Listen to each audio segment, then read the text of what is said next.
നമസ്കാരം. Fruit and റൂട്ടിലേക്ക് സ്വാഗതം. ഇന്നിവിടെ നമ്മൾ ചെയ്യാൻ പോകുന്നത് ചക്ക മടൽ കൊണ്ടുള്ള ഒരു സ്റ്റൂ ആണ്. അത് നമുക്ക് അപ്പത്തിൻ്റെ കൂടെ, ബ്രെഡിൻ്റെ കൂടെ, ചപ്പാത്തിയുടെ കൂടെ എല്ലാം ഉപയോഗിക്കാം.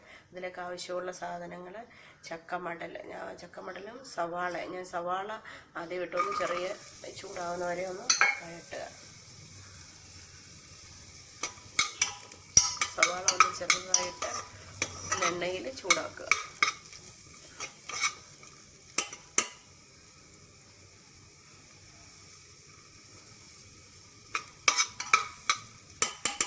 സവാള ചൂടായി കഴിയുമ്പം ഇഞ്ചി വെളുത്തുള്ളി പേസ്റ്റ് 1 ടീസ്പൂൺ ഇടുക.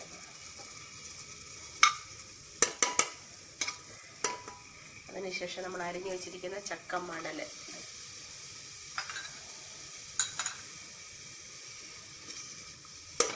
ഒരു പച്ചമുളക്, നമ്മുടെ എരിവിനാവശ്യമായിട്ട് പച്ചമുളകും കുരുമുളക് പൊടി എന്താണെങ്കിൽ ചേർക്കാം. ടീസ്പൂൺ മഞ്ഞൾപ്പൊടി, 1 ടീസ്പൂൺ മല്ലിപ്പൊടി. ഇനി നമുക്ക് ഇളക്കിയിട്ട് ആവശ്യമെങ്കിൽ ഉരുളക്കിഴങ്ങ് ചേർക്കാവുന്നതാണ്. ഞാൻ ഇവിടെ ചേർത്തിട്ടില്ല. ആവശ്യത്തിന് ഉപ്പ് ചേർത്ത് 1 കപ്പ് വെള്ളം ഒഴിച്ച് അടച്ചു വെച്ച് വേവിക്കുക. നമ്മുടെ മടൽ സ്റ്റൂ ഏകദേശം റെഡി ആയിട്ടുണ്ട്. നമുക്കിനി അതിലേക്ക് തേങ്ങാപ്പാൽ. ഞാൻ നേരത്തെ പെരിഞ്ജീരകപ്പൊടി ഇടാൻ മറന്നുപോയിരുന്നു. അപ്പോൾ നമുക്കൊരു ശകലം പെരിഞ്ജീരകപ്പൊടി അത്യാവശ്യമായിട്ട് ഇടണം. ഗരം മസാലപ്പൊടിയോ പെരിഞ്ജീരകപ്പൊടിയോ ഇടണം. കുരുമുളക് പൊടി ആവശ്യമുണ്ടെങ്കിൽ ചേർക്കാം.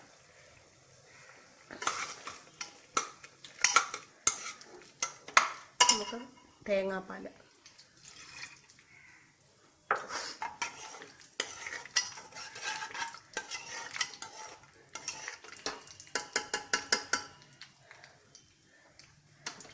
ഓഫ് ചെയ്യാം.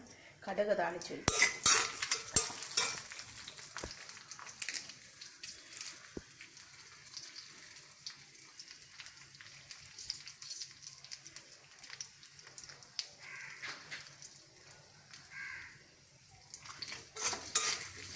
നമുക്കൊരു സർവിങ് ഡിഷിലേക്ക് മാറ്റിയ ശേഷം കടുക് താളിച്ച്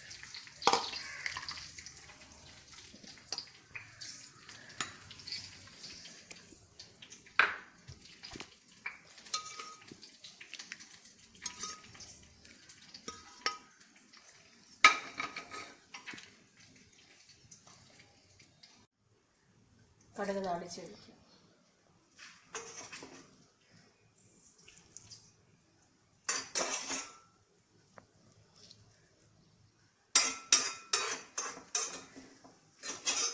നമ്മുടെ വളരെ എളുപ്പത്തിൽ തയ്യാറാക്കാവുന്ന ചക്ക മടലിൻ്റെ സ്റ്റൂ റെഡി ആയിട്ടുണ്ട്. എല്ലാവരും ട്രൈ ചെയ്ത് നോക്കണം. നമുക്ക് അപ്പത്തിൻ്റെ കൂടെയും,